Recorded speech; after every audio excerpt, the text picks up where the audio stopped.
कागदपत्रांचा तुमचा दुरुपयोग झालेला आहे. तुमच्या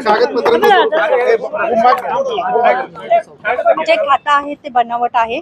आपल्या तिथे सह्या नाहीयेत. एकही रुपयाची आपण उलाढाल केलेली नाहीये. तुम्हाला कल्पना होती का समता पतसंस्थेमध्ये तुमच्या नावाची खाती कसं माहित झालं? आपल्या मीडियावरती पाहिलं आणि आम्ही आलोय. अजूनही आम्हाला कोणतीही नोटीस पोहोचलेली नाही. तुमच्या कागदपत्र पाहिली ती तुमचीच होती का बनावट होती ती? कागदपत्र बनावट आहे. सह्या सुद्धा आपल्या बनावट आहेत. तर पुढचा तपास आपले करतात. देखील फसवणूक झाली आहे या संदर्भात अगोदर असा गुन्हा दाखल झालाय जासू त्यांच्याकडून. तुम्ही देखील दाखल करणार आहात का गुन्हा या संदर्भात? मी सांगते, मी प्रतिभाताईची मी वकील आहे.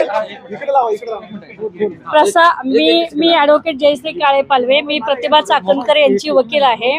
प्रसार माध्यमातील बातम्यांमध्ये जी माहिती प्रसारित झाली की प्रतिभाताई यांना पोलिसांनी नोटीस पाठवली, अजूनही त्यांना ती नोटीस मिळालेली नाही. परंतु बनावट खाती जी अशोक खरात यांनी काढलेली आहेत समता परिषदेची, त्याची माहिती देण्यासाठी प्रतिभा चाकणकर व तन्मय चाकणकर या ठिकाणी आज उपस्थित राहिलेले आहेत. त्या ठिकाणी संपूर्ण प्रकरण पाहिल्यानंतर त्यांनी असं सांगितलं की समता पतसंस्थेमध्ये आम्ही कधीही गेलेलो नव्हतो. आमचं त्या ठिकाणी जाण्याचं काहीही कारण नाही. सर्व प्रकरण पाहिल्यानंतर त्या ठिकाणी त्यांचा पत्ता चुकीचा आढळून आला. त्याचबरोबर या ठिकाणी नॉमिनी अशोक खरातनी स्वतःचा आहे, फोन नंबर सुद्धा त्याचा आहे. हे सर्व निश्चित झाल्यानंतर त्या ठिकाणी अनेक सह्यांचे नमुने प्रतिभा चाकणकर व तन्मय चाकणकर यांनी त्या ठिकाणी पोलिसांना दिले.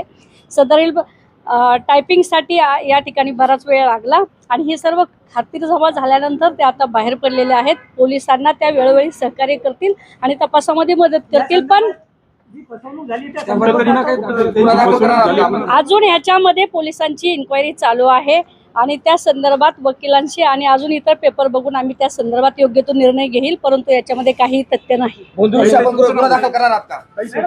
त्या ठिकाणी